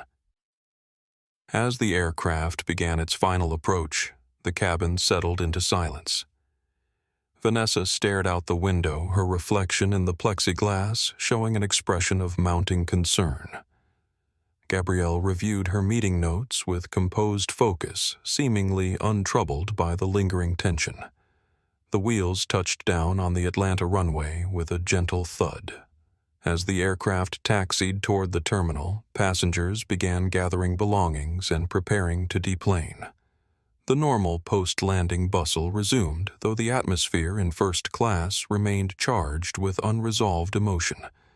When the seatbelt sign finally dinged off, Vanessa turned to Gabrielle with a final, desperate attempt at reconciliation. "Ms. Kennedy, I sincerely hope this unfortunate misunderstanding won't affect professional relationships moving forward. Perhaps we could discuss this privately." Gabrielle considered the request thoughtfully. "I believe in addressing problems rather than avoiding them. Ms. Mitchell, when behaviors harm people, acknowledging that harm is the first step toward meaningful change." "I understand," Vanessa replied, though her expression suggested otherwise. "What exactly are you planning to do about today's incident?" "That depends partly on you," Gabrielle said. "True accountability begins with honest recognition of impact, not just damage control." Before Vanessa could respond, the aircraft door opened and deplaning began. The confrontation that had dominated the flight had reached a temporary pause, but its repercussions were just beginning to unfold. As passengers filed toward the exit, many nodded respectfully to Gabrielle or offered brief words of support. The social verdict was clear. They had witnessed something significant, a moment when entitlement and prejudice had been met not with matching hostility, but with dignified strength and clear values. Vanessa Mitchell gathered her belongings with trembling hands, her earlier confidence replaced by palpable anxiety about what awaited her beyond the aircraft door. Gabrielle Kennedy remained seated, allowing other passengers to deplane first, a final demonstration of the consideration for others that had built her airline from concept to reality. The jet bridge hummed with activity as passengers disembarked. Gabrielle Kennedy stood near the aircraft door, speaking briefly with Captain Bennett and the flight crew. Despite the unplanned nature of her revealed identity, she maintained her characteristic poise and warm, professional demeanor. "I've contacted Atlanta operations," she informed them quietly. "They're arranging assistance for passengers with tight connections. Priority rebooking for anyone who missed their connecting flight." "Thank you, Ms. Kennedy," Captain Bennett replied. "I apologize again for how the situation was handled initially." "No apology necessary," she assured him. "You responded professionally with the information you had at the time." Vanessa Mitchell hovered uncertainly nearby, clutching her designer bag like a shield. Her earlier entitlement had evaporated, replaced by visible anxiety about the consequences awaiting her. She attempted to slip past unnoticed, but Gabrielle turned toward her. "Ms. Mitchell, a moment, please." Vanessa froze her expression, suggesting she'd rather face almost any alternative than this conversation. "Ms. Kennedy, I really need to catch my connection." "This won't take long," Gabrielle replied with gentle firmness. She guided Vanessa slightly away from the deplaning passengers, creating a small pocket of privacy in the busy terminal. "I want to be clear about something," Gabrielle began. "What happened today wasn't simply a personal insult to me. It represents exactly the kind of experience that erodes dignity for countless travelers every day." Vanessa shifted uncomfortably. "As I said on the aircraft, there was a misunderstanding." "There was no misunderstanding." Gabrielle interrupted her tone, remaining even but allowing no evasion. "You made explicit assumptions about who belongs in premium spaces based solely on appearance. You attempted to use your professional position to intimidate our staff. You threatened retribution against employees who didn't accommodate your demands. Each point landed like a gentle but unavoidable truth." Vanessa's gaze dropped to the floor. "Your behavior today would be unacceptable directed toward any passenger," Gabrielle continued. "The fact that it happened to be directed toward me simply means it can become a catalyst for necessary change." "What kind of change?" Vanessa asked cautiously. "He'll be contacting the CEO of Ground Operations Solutions personally this afternoon," Gabrielle stated. "Not to demand your termination as you might fear, but to discuss implementing comprehensive training protocols addressing exactly the behaviors witnessed today." This wasn't what Vanessa had expected. Her relief at avoiding immediate career destruction was tempered by uncertainty about what this alternative consequence might mean. Training protocols. Yes. Your company services multiple airlines and interacts with thousands of diverse passengers daily. The attitudes displayed today cause real harm when embedded in operational practices. Gabrielle's approach wasn't punitive in the way Vanessa had anticipated, but something potentially more transformative. "This incident will serve as a case study, anonymized but detailed, for every employee in customer-facing positions. The impact of assumptions and microaggressions in travel environments. The business costs of alienating passengers. The human dignity at stake in every interaction." Vanessa's expression shifted between relief at escaping immediate termination and discomfort at becoming an instructional example. "I see," she managed. "Do you?" Gabrielle asked genuinely. "Because understanding the real impact of today's behavior is essential. This isn't about embarrassment or a momentary lapse in judgment. It's about patterns that affect real people every day." Around them, the terminal continued its constant flow of travelers. Business people rushing to connections, families navigating with children, solo travelers absorbed in their own journeys. Gabrielle gestured subtly toward this human landscape. Every person passing us has their own story, their own purpose, their own right to move through the world with dignity. When we create environments where some people are constantly questioned about their right to occupy certain spaces, we diminish the experience for everyone. This perspective, focusing on collective impact rather than personal revenge, seemed to finally penetrate Vanessa's defensive shell. Her shoulders dropped slightly as the first hint of genuine recognition crossed her features. "I never thought of it that way," she admitted quietly. "Few people do until they experience it personally," Gabrielle acknowledged. "Which is why education matters so much." Nearby, Jordan Lewis waited patiently, having remembered Gabrielle's offer to speak briefly after deplaning.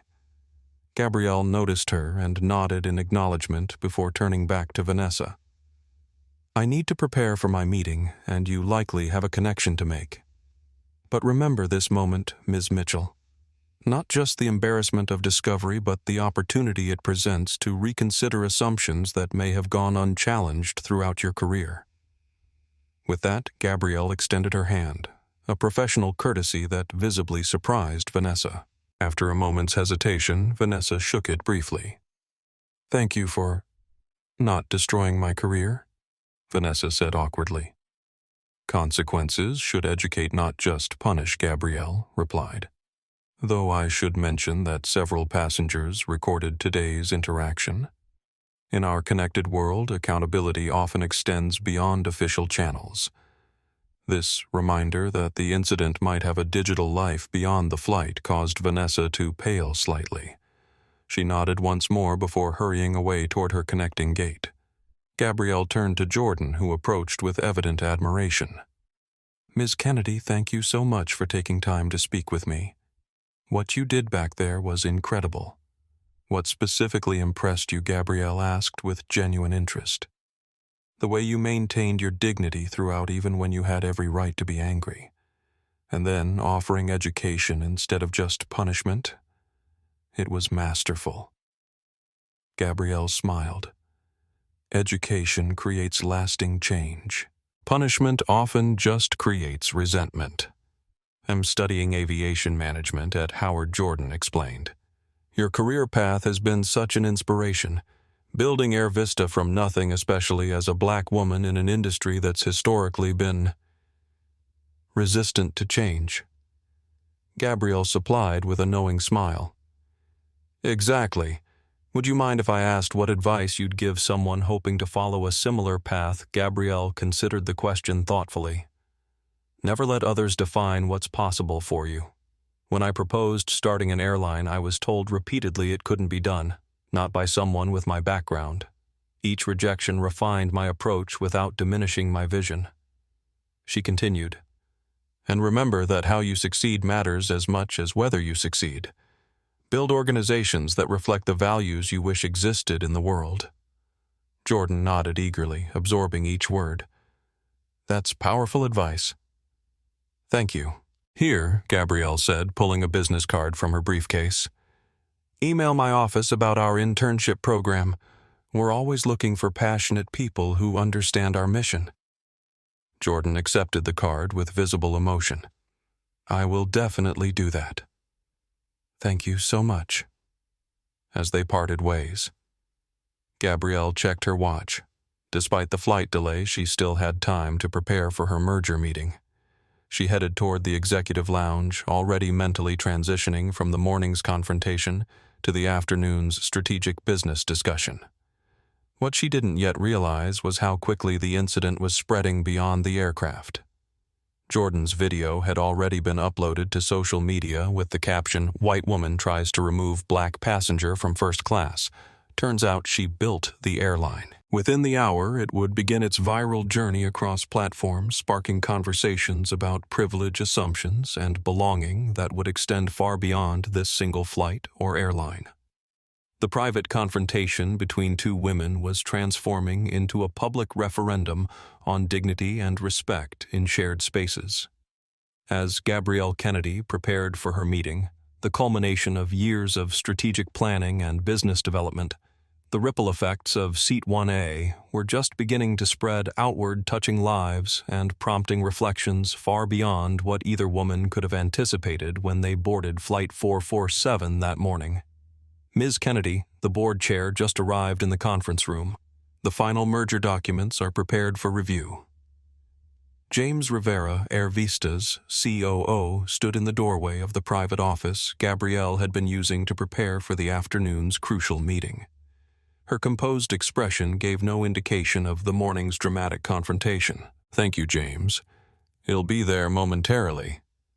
As he turned to leave, he hesitated.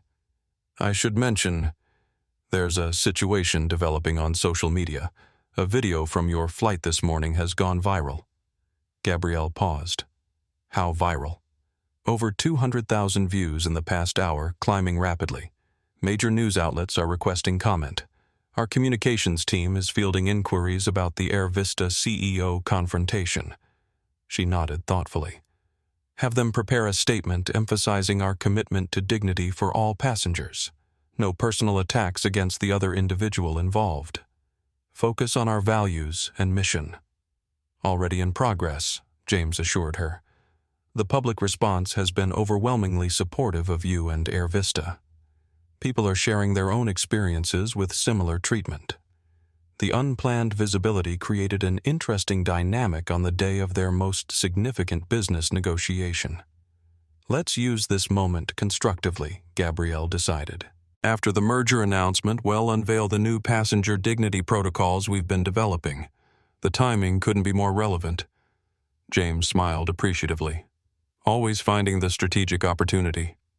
That's why we follow you." "Not an opportunity I would have chosen," Gabrielle admitted, "but one we can use to drive positive change." As they walked toward the conference room, Gabrielle's phone buzzed with a text from Tanya Rodriguez, her assistant. "Video at 1.2 million views. #AirVista values and #SeatIB trending. Media requesting interviews." The merger meeting proceeded with the focused professionalism that had built AirVista's reputation. Sunbelt Airlines board chair, impressed by the strategic vision Gabrielle presented, signed the final agreements that would create the nation's newest major carrier. "Congratulations, Ms. Kennedy," he said, shaking her hand firmly. "You've built something remarkable from nothing. Sunbelt is proud to join forces with AirVista. The combined strength of our networks will create something greater than either airline could achieve alone," Gabrielle replied, "while maintaining the values that have defined both our companies." As champagne was poured to celebrate the historic agreement, Gabrielle's phone continued buzzing with updates. The morning's confrontation had struck a powerful chord with the public, sparking conversations about privilege, belonging, and accountability in public spaces. Meanwhile, Vanessa Mitchell sat alone in an airport restaurant, staring at her own phone in growing horror. The video had spread with astonishing speed, her face and words now exposed to millions of viewers. Her initial desperate damage control attempts, sending explanatory emails to her supervisors, calling industry contacts, had been overtaken by the viral velocity of the story. Her phone rang. The caller ID displayed her CEO's name. "Vanessa," he began without preamble, "I've just had a remarkably gracious call from Gabrielle Kennedy. We need to discuss what happened this morning." "Sir, I can explain." "The explanation will need to be thorough," he interrupted. "Ms. Kennedy wasn't calling for punitive action, which frankly surprises me, given what I've seen in the videos. Instead, she proposed a joint initiative on passenger dignity training. She's turning this incident into an educational opportunity." Vanessa sat in stunned silence.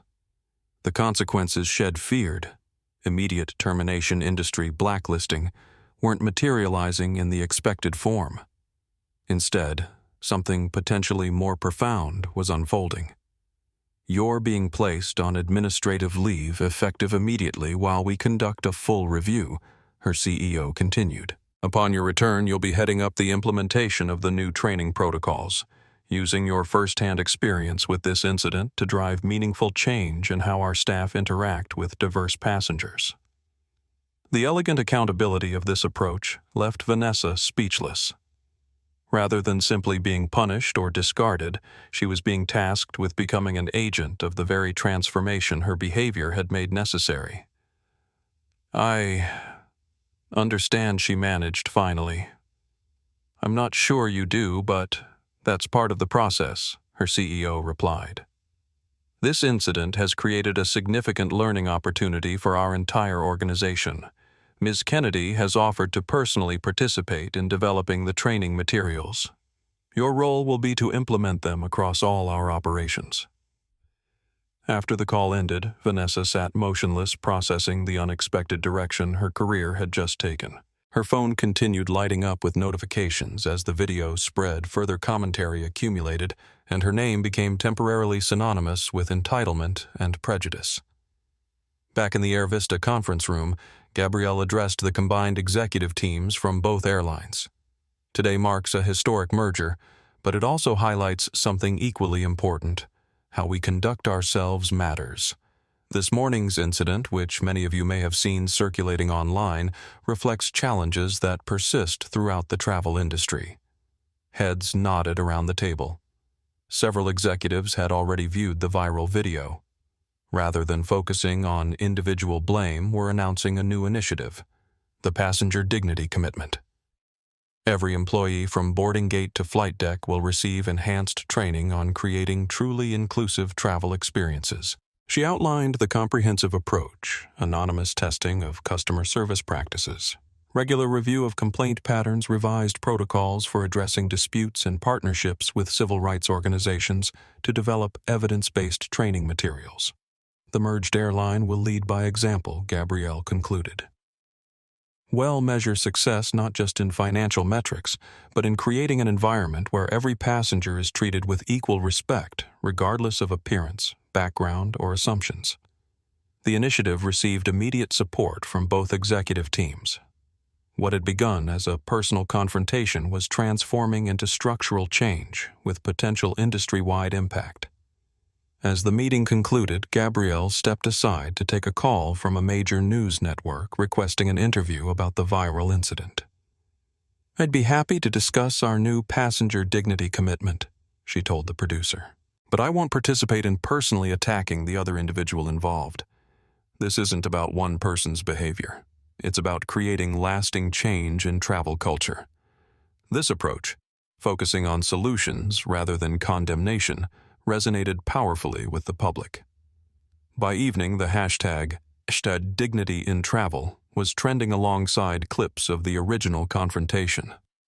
Across the country, passengers shared their own experiences of being questioned, challenged, or made to feel unwelcome in premium travel spaces. The conversation expanded beyond airlines to hotels, restaurants, and retail establishments. Anywhere people experienced the subtle or explicit message that they didn't belong.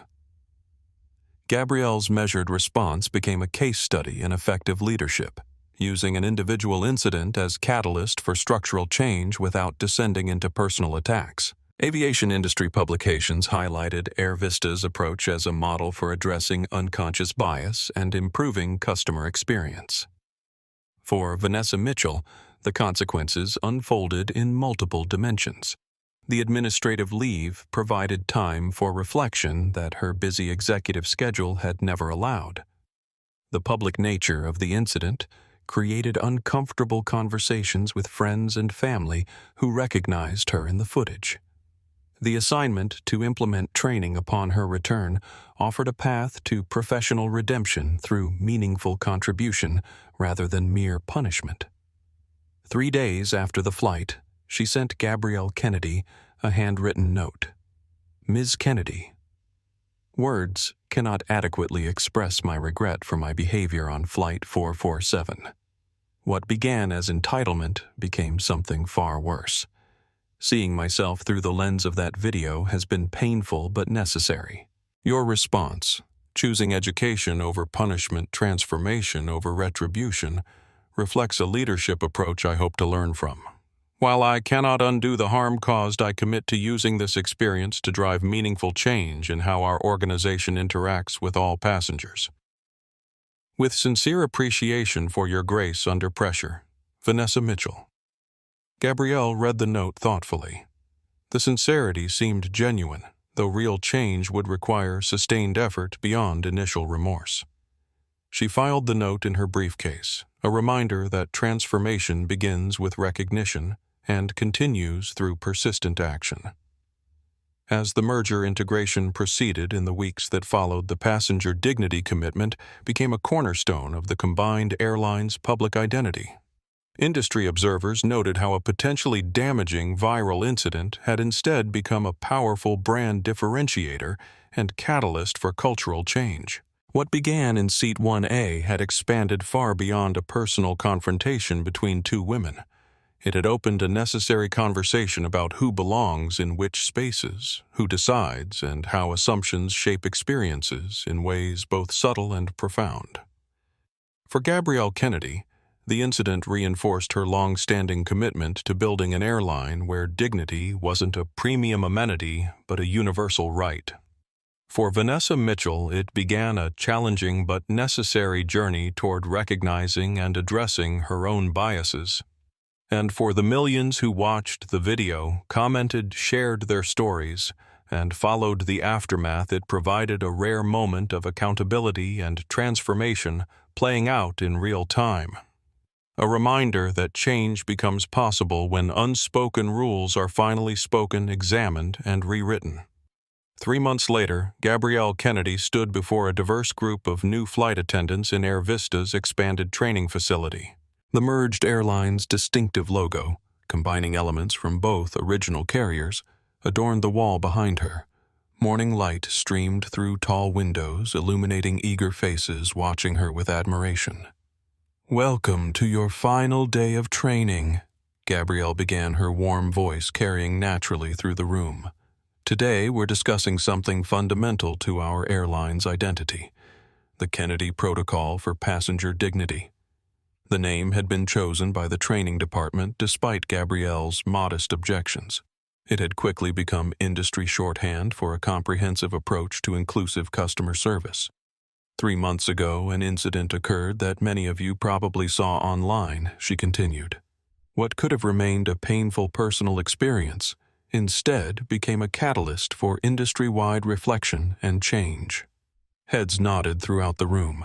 The viral video had been viewed over 50 million times, sparking conversations far beyond the aviation community. The true measure of progress isn't how we respond to individual incidents, but how we transform systems to prevent them from happening again. She gestured toward the back of the room where Vanessa Mitchell stood quietly. Many trainees turned in surprise, recognizing her from the infamous video. Ms. Mitchell now leads implementation of the Dignity Training Program for Ground Operations Solutions, our partner at 17 airports. She's here today to share perspectives from both sides of that encounter. Vanessa stepped forward, visibly nervous but determined. The past 3 months had transformed her, not just professionally, but personally. The administrative leave had provided time for reflection that her busy executive schedule had never permitted. The public nature of the incident had prompted uncomfortable but necessary conversations with friends and family. "Thank you for allowing me to be here," Vanessa began, her voice steady despite her evident discomfort. 3 months ago, I was the person you all saw in that video, entitled judgmental and completely unaware of how my behavior affected others. She paused, gathering her thoughts. The easy narrative would be that I learned my lesson after being publicly exposed. But real change isn't that simple or immediate. It's an ongoing process of recognizing patterns I never had to see before.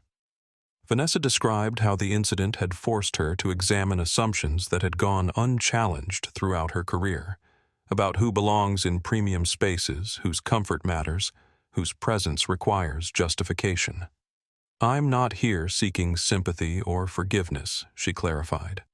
I'm here because authentic transformation requires acknowledging impact, not just intent. My actions that day revealed problems much larger than one uncomfortable flight.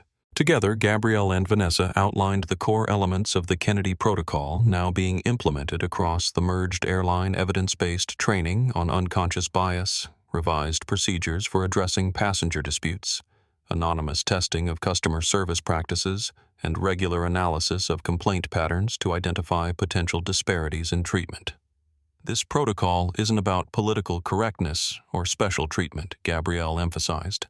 It's about consistent dignity for every passenger, the foundation of exceptional service.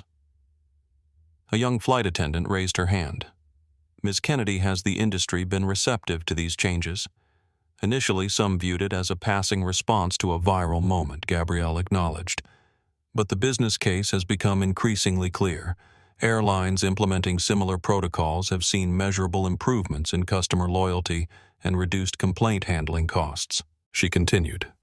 More importantly, we've heard from countless passengers who finally feel truly welcome in spaces where they previously felt merely tolerated.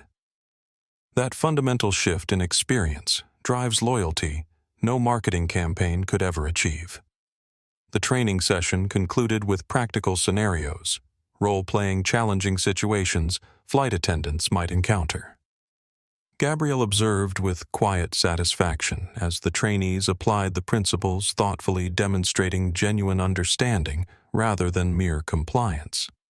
As the group dispersed for their final certification assessments, Gabrielle found herself alone with Vanessa for the first time since their infamous flight. "Thank you for participating today," Gabrielle said. "Your perspective adds important dimensions to the training." Vanessa nodded. "It's still difficult to watch that video to see myself behaving that way. But that discomfort serves a purpose." "Growth usually requires discomfort," Gabrielle agreed. "How has the implementation been proceeding at your company?" "Challenging but necessary," Vanessa admitted. "Some colleagues initially viewed it as punishment for my viral moment rather than essential improvement. But as they've engaged with the material, many have recognized patterns in their own interactions that needed addressing." She hesitated before continuing. "My teenage daughter watched that video before I even landed in Atlanta. Her disappointment was illuminating. She asked questions I had no good answers for. That personal reckoning has been as important as the professional consequences." Gabrielle nodded thoughtfully. "The most meaningful accountability often comes from those closest to us." Before they parted ways, Vanessa asked a question that had clearly been on her mind. "Why did you handle it this way? You could have had me fired, blacklisted throughout the industry. You had every right to seek punishment after how I treated you." Gabrielle considered the question carefully. Punishment might have satisfied immediate emotion, but it wouldn't have created lasting change. By involving you in the solution, the impact extends far beyond one person or one incident. Later that afternoon, Gabrielle boarded another AirVista flight. This time, she wasn't traveling incognito. Her position as CEO was known to the crew and many passengers who recognized her from recent media coverage. As she settled into seat 1A, a young black girl walking past with her mother whispered excitedly, "That's her mom, the lady who built the airline." The mother smiled apologetically for her daughter's enthusiasm, but Gabrielle waved away the concern. "What's your name?" she asked the girl, who appeared to be about 10 years old. "Amara." The child replied, suddenly shy but eyes shining with admiration. "Well, Amara, do you like airplanes?" The girl nodded eagerly. "I want to be a pilot someday." "Then you should have this," Gabrielle said, unpinning the small gold wings from her lapel, a memento from AirVista's first flight 14 years earlier, to remind you that you belong anywhere your dreams take you. As Amara continued down the aisle, clutching her treasure, Gabrielle gazed out the window at the tarmac, bustling with activity. Aircraft bearing the new merged airlines livery were being prepared for destinations across the continent, each one carrying hundreds of individual journeys, hundreds of human stories. The incident in Seat 1B had created ripples extending far beyond one uncomfortable flight or viral video. It had opened necessary conversations about belonging, about who gets questioned and who doesn't, about the subtle and not-so-subtle ways people are made to feel unwelcome in spaces others take for granted. For Gabrielle Kennedy, the most meaningful outcome wasn't the policy changes or industry recognition, but moments like the one she'd just shared with Amara. Quiet affirmations that the next generation might move through the world with greater confidence in their right to occupy any space their talents and dreams could take them. As the aircraft door closed and preparations for departure began, Gabrielle smiled slightly at the symmetry. Her journey had begun 14 years ago with rejection and doubt, with being told she didn't belong in the aviation industry. Now she sat in Seat 1A of an airline she had built from nothing but vision and determination. A living reminder that sometimes the people told they don't belong in certain spaces are exactly the ones needed to transform those spaces for everyone. The captain's voice came over the intercom. "Welcome aboard AirVista Flight 223. We're honored to have you with us today." The simple greeting carried deeper meaning now. Not just courtesy, but commitment to a fundamental vision where honor and dignity weren't reserved for some passengers, but extended to all. In that vision, Gabrielle Kennedy had built more than an airline. She had created a blueprint for belonging that would continue to influence the industry long after this flight reached its destination. If this story touched you the way it touched thousands of others who shared it, hit that subscribe button right now. We bring you powerful stories about dignity, respect, and justice every single week. Have you ever experienced someone making assumptions about you based on your appearance? Share your story in the comments below. Your experience matters, and it helps others find the courage to speak up. And if you know someone who needs to hear this message, someone who might be questioning their own worth because of how others have treated them, share this video with them right now. Because when we stand together against prejudice, we create spaces where everyone can thrive. Remember what happened to Vanessa Mitchell the next time you find yourself making assumptions about someone else. The person you dismiss might just be the one who built the very world you're standing in.